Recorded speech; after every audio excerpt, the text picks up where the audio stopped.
Ayan mga kabro, update natin yung Skygo pala. Skygo 175 na in-upgrade natin sa 210cc mga kabro. Ito na siya, papakita ko na sa inyo. Alright, ito na bossing. Yung may-ari ng motor na to, ito na yung update ng motor mo bossing. Hindi ko alam, baka taga La Union yata si bossing, kaya lang may trabaho siya, kaya iniwan na niya tong motor niya. So tapos na natin ngayon, siguro mga 1 week pa to sa atin hanggang Friday next week. Habang binibreak in natin, kasi may trabaho si bossing, break inin muna dyan kabro, sabi ni bossing. Salamat sa tiwala. So break inin muna natin to dito. Gamitin lang natin dito. Siyempre takbong pogi muna, para kapag kukunin ni bossing, pag inuwi na niya, pwede na niyang isalpak sa sidecar. Okay, nakapanggilid na rin to ng TMX 155 na. Okay, start na natin mga kabro.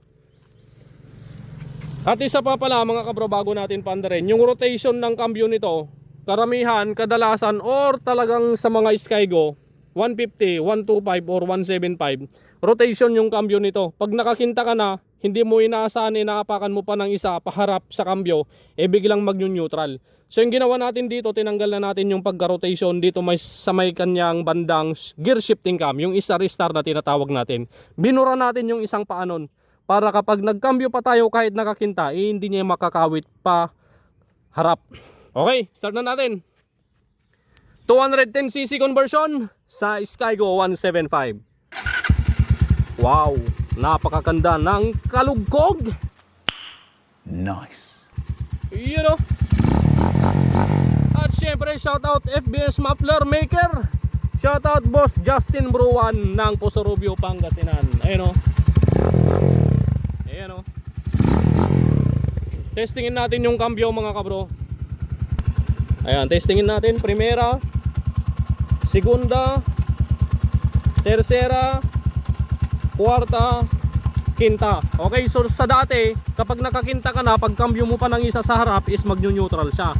Ngayon hindi na, kahit napakabakan natin yan, kinta pa rin yan. Okay, so ngayon ang pabawas yan, palikod na. Okay, yan o.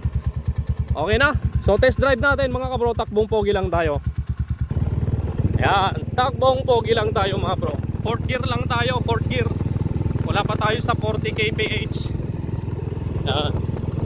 So yung pag-break in natin dito hanggang next week, hanggang Friday, ganyan lang ang takbo natin, 40 lang. Para pag inuwi na ni bossing, pwede ng sidecar.